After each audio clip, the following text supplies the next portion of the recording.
დუბაიში მიმდინარე მსოფლიო მთავრობათა სამიტზე მთავარ განსახილველ საკითხებს შორის არის რეგიონული უსაფრთხოება და გლობალური ეკონომიკური გამოწვევები. სამიტს ესწრება 35 ქვეყნის სახელმწიფოსა და მთავრობის მეთაური, ასევე ათასობით წარმომადგენელი მსოფლიოს სხვადასხვა რეგიონიდან. გარწმუნებ, ჩვენ მუშაობთ იმაზე, რომ ომისა და მშვიდობის შესახებ გადაწყვეტილება კვლავ სახელმწიფო მიიღოს.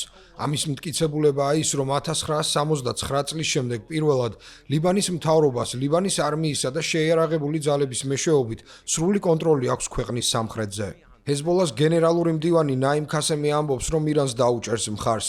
ჩვენ ამას არ დავუშვებთ. არავის მივცემთ უფლებას ქვეყანა ახალ ავანტურაში ჩაითრიოს. საკმარისია, რაც უკვე გამოვიარეთ, ჩვენ ჩავერთეთ ეგრეთ წოდებული ღაზის ომის მხარდაჭერის ავანტურაში და ამის ფასი ლიბანისთვის უბრალოდ დიდი კი არა, ძალიან დიდი აღმოჩნდა. არავინ არის მზად ქვეყანა მსგავსი რისკის ქვეშ დააყენოს.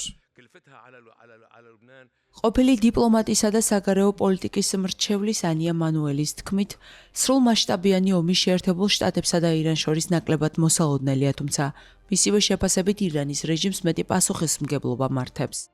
შეერთებულ შტატებსა და სპარსეთის ყურის რეგიონში ყველას სურს, რომ ირანელმა ხალხმა კეთილდღეობაში იცხოვროს, თუმცა ირანის რეჟიმი სამყაროს ემუქრება ბირთვული იარაღითა და რაკეტებით და საკუთარ ქვეყანაში 10,000-ობით ადამიანს ხოცავს. ეს მიუღებელია, მე არ ვფიქრობ, რომ შეერთებულ შტატებსა და ირანს შორის სრულმასშტაბიანი ომი დაიწყება. კულისებს მიღმა დიდი სამუშაო მიმდინარეობს, რომ ეს ზღვარი არ გადაილახოს, თუმცა ირანის რეჟიმმა მეტი პასუხისმგებლობა უნდა გამოიჩინოს.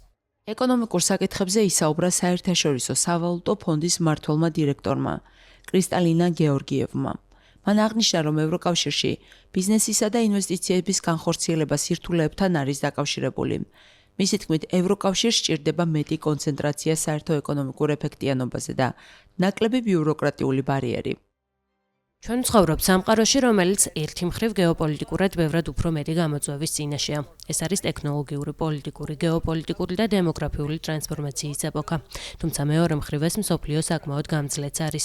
27 ქვეყნიდან თითოეულს თავისი წითელი ხაზი აქვს. ევროპას ახლა სჭირდება დრო, რომ ეს ბარიერები მოხსნას და ყურადღება გაამახვილოს ერთიანი ეკონომიკური კავშირის ეფექტიანობაზე. ეს ყველასთვის სასარგებლო იქნება. ადამიანებს სურთ ევროპაში ბიზნესის კეთება, მაგრამ პროცესი ზედმეტად რთულია. სამიტი დუბაიში კიდევ რამდენიმე დღე გაგრძელდება. ორგანიზატორების შეფასებით, ეს მნიშვნელოვანი პლატფორმაა გლობალური პოლიტიკური და ეკონომიკური საკითხების გარშემო ხედვის გასაზიარებლად.